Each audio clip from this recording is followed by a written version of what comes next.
Greetings and salutations, everyone. My name is Andrew Kirchhoff, and welcome to my YouTube channel. Today, we're going to be talking about the Fantasy Football Week 5 tight end start or sits.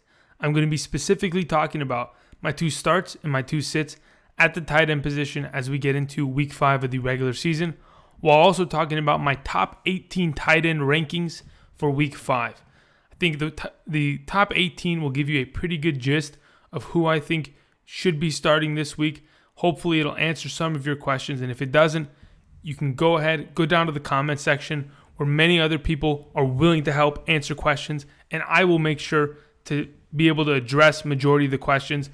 There are a lot of them sitting there, and it takes me a while to get through them, but I will try my best to get to them before Thursday's game, and definitely before Sunday's game. Before Sunday's game, I'll have all of them answered. And before we start this video, again, I want to thank all of you who have subscribed to my YouTube channel, continue to support, and those of you who go down and answer other people's questions in the comment section.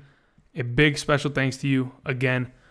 Without a doubt, without you guys, honestly, it'd be complete chaos. People be, Andrew, help me, and I'd be like, okay, relax, okay. I can only answer so many questions so fast. Anyway, so let's talk about my two starts of the week going into Week 5 of the regular season. I've got here Jared Cook and Jordan Reed. Let's talk about Jared Cook specifically. I mean, has this guy been an absolute monster or what? Now, specifically, he hasn't been great every single week, but when he's on, okay? And that's because he's in good matchups. I think this week specifically, I've talked about majority of the Raiders offense having decent weeks, except for Amari Cooper. He's a bum. He's on his off week. I think Jared Cook has the opportunity to be able to be pretty fantasy relevant this week. He's a guy that I would probably consider starting over many other prospects. Now, here's the thing about the tight end position, all in all together. They're really legit. There shouldn't be a start or sit for the tight end position because there aren't really enough tight ends in the league for where you have an option to start Jared Cook or Jordan Reed. You probably have these guys as your starters. So to be honest, I might just start scrapping start to sit at the tight end position. There really aren't enough tight ends. We're missing Evan Ingram. We're missing Delaney Walker, Greg Olsen. There are tight ends on bye week. We have Trey Burton on bye week. We have O.J. Howard and Cameron Brate on bye week. There is a lot of potential opportunity that is being lost consistently. There have been Will Disley just went out with an injury.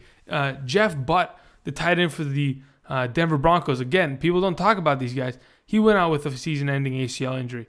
There's a lot of injuries that have taken place, and to be honest, I don't even know if I should even have a start or sit for the tight end position anymore because, to be honest, you're going to start who you have.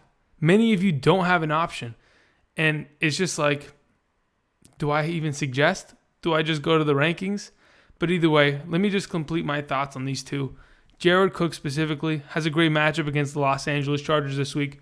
I think as long as he's given ample opportunity, he's going to be able to, execute. I think this coming week specifically, the matchup, let's see. It says, where are we at here? The Los Angeles Chargers, they're middle of the pack against the tight end position. I don't think that's a very relevant way of determining how fantasy production is going to go. A lot of it is random, and a lot of it has to do with whether Jared Cook is throwing the ball 10 times.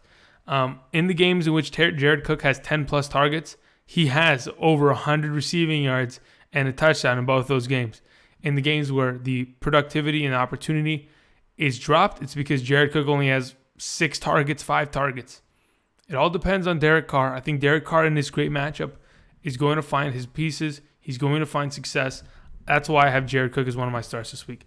Now let's talk about Jordan Reed, a guy who's coming off of the bye week. They're going to be playing against the New Orleans Saints. The New Orleans Saints specifically have given up the third fewest fantasy points to tight ends. Now you might be thinking, Andrew, then why are you telling us to start Jordan Reed? Well, I honestly think the way that Alex Smith works, he's going to take what the defense gives him. There are no wide receivers on this team that you can say consistently are going to perform every week. Okay? It'll one week be Jamison Crowder with a touchdown. And the following week, it's what's his name? Josh Doxson. And then the following after that, it's Paul Richardson. And then the running backs will have a good week this specific week. then it'll be Jordan Reed's week, right? It all just depends. I think Jordan Reed, just because the fact that he's a tight end and the Grudens like throwing the ball to the tight ends. Now, this is where these two come into relevancy. Both of these tight ends belong to a John or whatever the other Gruden's name is. Honestly, I don't even know what his first name is.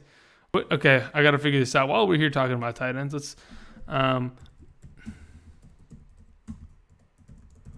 here we go. Let's find this. What is your damn name? Jay Gruden. Oh, my... It was close, Kappa. John and Jay Gruden. These are their tight ends. They both specifically like to use their tight ends within their offenses. So I think going forward, they're going to continue to do so.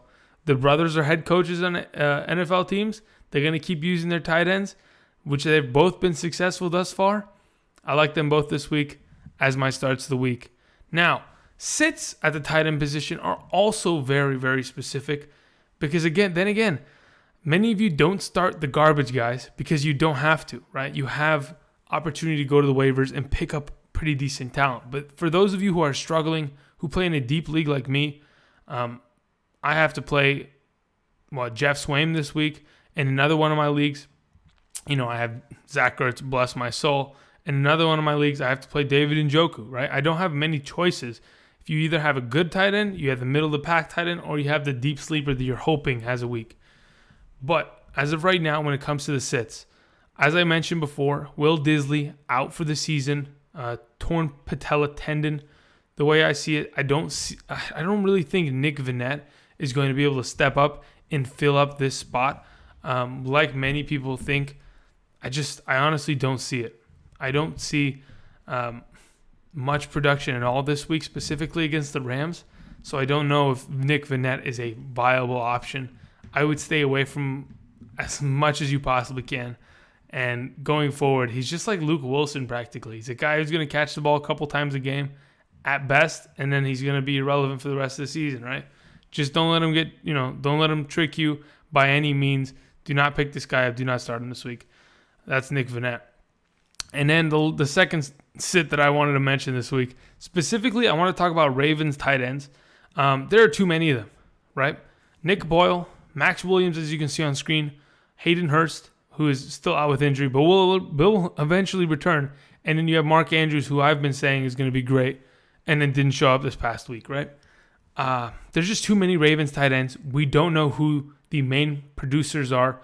Nick Boyle and Max Williams are the starters, but when they want to throw the ball, they bring in Javoris Allen, they bring in Mark Andrews to be those pieces. But then again, these guys like Max Williams and Nick Boyle, they still produce fantasy-wise.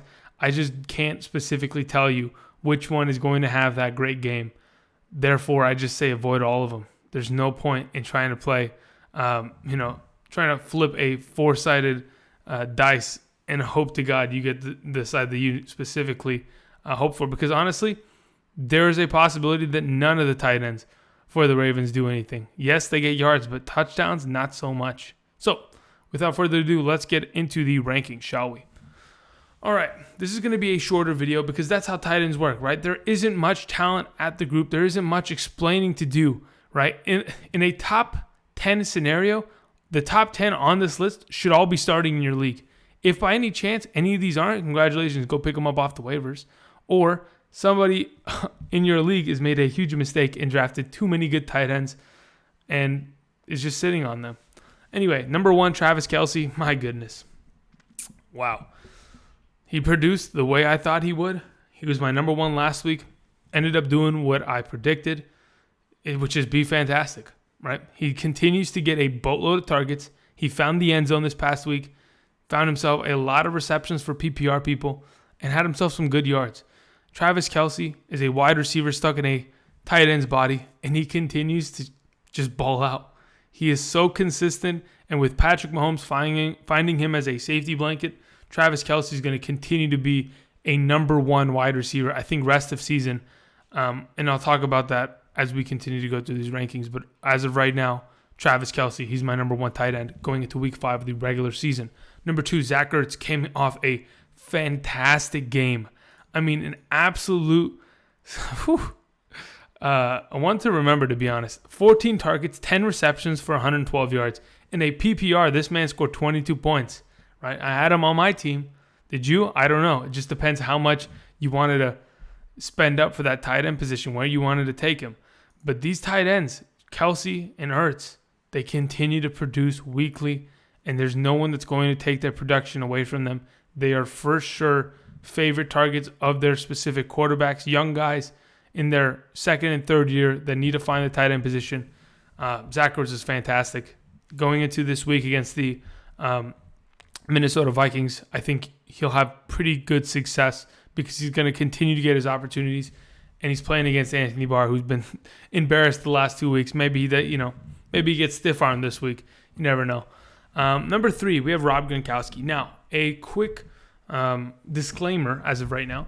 Rob Gronkowski is not fully healthy. He has that ankle injury, was not at walkthroughs today, which means, because usually the day before a football game, you have a walkthrough practice. He was not cited or seen on site at the walkthrough practice, according to the news that I collected from the Sleeper app. The way I see it, Rob Gronkowski has a pretty good opportunity not to play tomorrow, right? The way I see it, the New England Patriots are thinking to themselves, we want to get to the Super Bowl again. We want to make that run. So we're going to hold out Rob Gronkowski this week because honestly, we don't need them to beat the Indianapolis Colts. We're going to run the ball with Sony and White, and then we're going to feed the ball to good old Julian Edelman, and we're going to have ourselves a pretty easy win. I don't think Rob Gronkowski plays. If he does, there's probably going to be limited production, but then you still have to start him no matter what if he plays.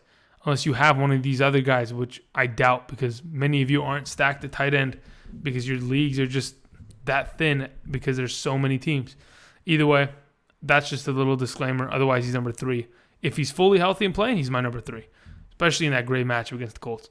Number 4, my first start of the week, Jared Cook. I honestly think, as I mentioned before, he has a good opportunity. But then again, these are tight ends. They all have to start. Plain and simple. You will not have options. I doubt any of you have Jared Cook and Kyle Rudolph. If you do, congratulations. Your decision has been made for you. It's on the screen above. But as of right now, I like the matchup. I like Jared Cook coming off a pretty solid week. Should continue to be pretty fantasy relevant going forward. Kyle Rudolph, number 5, a guy that I consistently said is a top 5 tight end in the NFL and in fantasy football. He's going to have his opportunities as the third receiving option of that offense. Kyle Rudolph is very, in my opinion, touchdown dependent. He hasn't been able to find the red zone for the last couple weeks, but hopefully this week is the week to do it. I still like him as a top 5 guy because he's going to continue to collect those targets as a big body over the middle. I like Kyle Rudolph at number 5 this week. Number 6, my second start of the week, Jordan Reed, against a defense that, by all means, I'm telling you, is not great. They will probably continue to improve the Saints defense just like they did last year. They continue to prove until they get to the playoffs, and then they have a legit defense, and people are worried, right? But as of right now, I think Jordan Reed has a good opportunity with Alex Smith to be a relevant tight end this coming week. He's my number 6. Number 7, George Kittle, was on the thumbnail for a reason. My dude stepped up, had a fantastic week fantasy-wise, 20-plus points. Let's pull up these stats. Where are we at here? Good old George Kittle. This past week, 21.5 points in half-point PPR, 8 targets, 6 receptions. Honestly, just had the same amount of targets and receptions that he did with Jimmy Garoppolo, so there is no dip when it comes to production. 125 receiving yards because of that huge bomb of a run. I mean, when you can outspeed the defense like that, congratulations. You deserve those points and that extra touchdown. Had himself quite the week. Continuing going forward, especially against this Cardinals defense, I think he has a pretty good opportunity to have a pretty good fantasy week. That's why he's my number 7. Number 8, Jimmy Graham. Jimmy Graham could potentially be higher, but it all depends, right? Obviously, these rankings are subject to change. As I mentioned before, Rob Gronkowski could be out this week. We don't know, right? It could be a late injury news that Vance McDonald is out for some reason. You never know. It's just random stuff like that they just keep on the down low and then all of a sudden pull out of nowhere. But as of right now, Jimmy Graham, he could potentially be higher if Randall Cobb and Geronimo Allison are both out this week and Devontae Adams with that calf injury. Imagine all 3 are out this week. You got yourself a Jimmy Graham game, right? Just all depends. I will update you on Saturday with the injury video, but until then, Jimmy Graham's my number 8. Number 9, Eric Ebron. I feel like, yes, he's going to have opportunity, but the Belichick defense, they're ready for it. They're honestly going to be ready for it. What do you think? They don't watch film? Of course they do. They know that Andrew Luck needs to throw the ball to the tight end position because they use the tight end in majority of their offensive snaps, right? The tight end is always in their formation, okay? The way I see it, this defense of the New England Patriots, they're going to clamp up. They're going to be able to stop Eric Ebron to a limited amount of catches. I don't see him really having a fantastic game unless Andrew Luck blows the doors down. Because honestly, with missing Marlon Mack again, Jack Doyle again, T.Y. Hilton, there's not much explosive plays within this offense. If this Indianapolis Colts can't get to a hot start or at least pick it up as the game progresses, the Patriots are going to be able to lock them down. Another one of those shutouts, possibly, but we'll see. Eric Ebron's number 9. Number 10, David Njoku, a guy who had his touchdown stolen away by good old Darren Foles. And they did that, the Dragon Ball Z celebration. That's fantastic. All I can say, David Njoku is going to continue to be relevant under Baker Mayfield. I see him having a pretty decent week. At number 10, number 11, Vance McDonald. He's going to play within that Steelers-Falcons game, obviously, which in my opinion is going to be a shootout. It is going to give opportunity to Vance McDonald, as it is going to also give opportunity to Austin Hooper, who's at number 13. But as of right now, Vance McDonald has proven himself to be the starting tight end and the continuous, guy that's going to get the opportunities at the tight end position. Jesse James is no longer an option. He's a bum going forward. Drop him. I don't subscribe to it anymore. Number 12, Ricky Seals-Jones. I mean, Ricky, I don't know. Ricky Seals-Jones. Can you pull it out? Can you find yourself some fantasy production this week? I don't think so. There's a possibility you do, but this past week, it really wasn't great. He had 2 receptions, 50 yards, okay, off 4 targets. I mean, I just don't see it. Yes, he's my number 12, but I'm just a little worried at this point. They play in a good matchup, though. That's the only upside to it, right? If the 49ers defense was able to give up a touchdown to Antonio Gates, there's got to be some room for Ricky Seals-Jones to find himself some production, right? I think he'll be a middle-of-the-pack, 7-point tight end. That's where he belongs. That's why he's at number 12. Number 13, Austin Hooper, has an opportunity. That offense is going to be moving. Who says that Austin Hooper doesn't have a chance in the red zone? I think he has a decent opportunity there. But other than that, Austin Hooper is another guy that I just don't see getting many targets. With Julio, Calvin Ridley, Mohamed Sanu, the running backs of the Atlanta Falcons already consuming so much of the offense, I think Austin Hooper is going to play like what? Not second fiddle. He's like 7th fiddle within that offense, and that is why he's at number 13. Number 14, Ben Watson, of the good old Saints, playing against the Redskins defense. Ben Watson, he's going to be productive. Hopefully, he's an old man. If he ends up putting up 2 points, don't be surprised. At this point, I think Ben Watson and below are all guys that you can just hope have good weeks. Ben Watson, Jeff Swaim. I keep saying it's Jeff. Okay, I guess it's Jeff. I'll look into that. But someone told me it's Jeff. My name is Jeff. Anyway, Ben Watson, Swaim, Austin Seferian-Jenkins, Antonio Gate, Tyler Kroft, right? Now, some of these guys have decent upside, right? Seferian-Jenkins versus the Kansas City defense, it's not a bad matchup, right? Antonio Gates this week, right? He's been used within that offense a little bit more and more as the weeks progress. He has touchdown upside. Tyler Kroft last season, when Tyler Ertz was also out, stepped up and was that starting tight end who had 8 touchdowns last season, right? 500 receiving yards. He had a decent year last year. I think all of these guys have potential. That's why they are on this list, but I wouldn't completely trust them over the, the 13 I mentioned before. So if there is an option to get from Austin Hooper up, go for it, because those guys can, be depended on. These below, they're guys that are potentially going to have good weeks, but could also show up and only have 1 point, 5 receiving yards on 1 catch, 7 targets in which he, didn't catch 6 balls. I wouldn't be surprised. You never know. But as of right now, I trust the guys up top. These guys below, they are very deep sleepers, and maybe we'll hear about them later this week when it comes to hidden gems. But other than that, I just want to thank everybody for watching. If you have any questions on the tight end position, again, just like I mentioned, many of you don't have options. You just have the guy you have on your roster, or you can go make a trade. And honestly, it's just all the same. Tight ends are poop, unless you have Travis Kelce or Zach Ertz right now. And going forward, it's going to continue to be the same. Hopefully, Jared Cook, Rudolph, Reed, Kittle, good old Jimmy Graham, Eric Ebron, David Njoku, Vance McDonald can bring a spark to the tight end position and bring some consistency, but don't expect it because that's not what tight ends do. Tight ends just are off or they're on, or they're Zach Ertz and Travis Kelce. Anyway, thank you everybody for watching. If you haven't already, go down, subscribe to my YouTube channel and to get more content. And if you have any questions, please go down in the comment section, hit me up. There will be people there to answer you, and I will try to get to your question before Sunday. Other than that, I have finished all of my videos, and this should probably set you up for the Thursday night game. And until then, good luck this weekend. I will get to your questions, and I'll see you guys.